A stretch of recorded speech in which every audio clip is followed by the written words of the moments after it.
sommes actuellement à l'aéroport international de Cotonou, Bernardin Gantin, et vous avez constaté que nous nous apprêtons pour prendre un vol sur Israël. Donc c'est une visite officielle, c'est une visite qui s'inscrit dans le cadre du dialogue interreligieux. C'est une visite qui est aussi très importante pour les pays africains parce que c'est une délégation des imams pays, zone française et Afrique francophone qui vont visiter Israël et en l'occurrence rencontrer entre autres des personnalités religieuses et aussi les personnalités institutionnelles.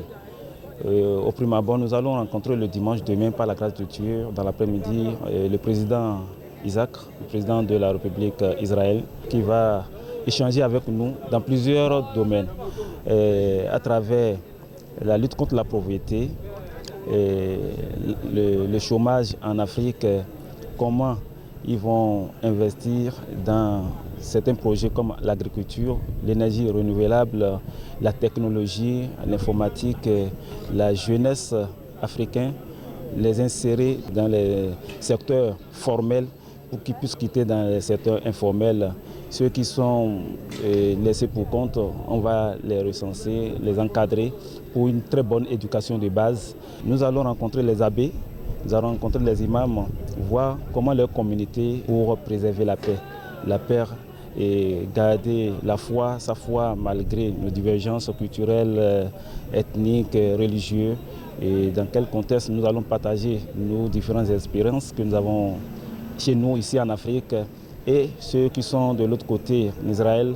Et l'objectif principal, c'est la cohésion nationale, le vivre ensemble et surtout la lutte contre la pauvreté.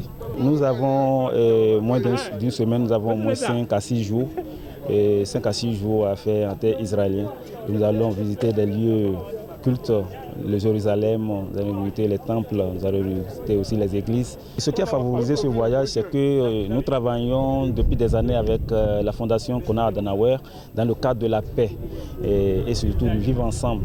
Donc c'est ça qui s'inscrit maintenant, ce voyage qui est conçu et c'est un projet qui est bien ficelé avec Africa Division, c'est une organisation internationale qui travaille dans le sens de la paix. Seul imam béninois identifié, mes expressions, c'est que les prochaines années à venir, que je ne sois pas seul. Parce que j'ai lutté, j'ai tout fait pour qu'on soit au moins 2 ou 3 qui vont représenter le pays. Mais compte tenu du budget, ils ont restreint un peu. Et nous sommes 4 imams qui vont représenter l'Afrique francophone. Donc c'est une fierté pour moi, c'est une joie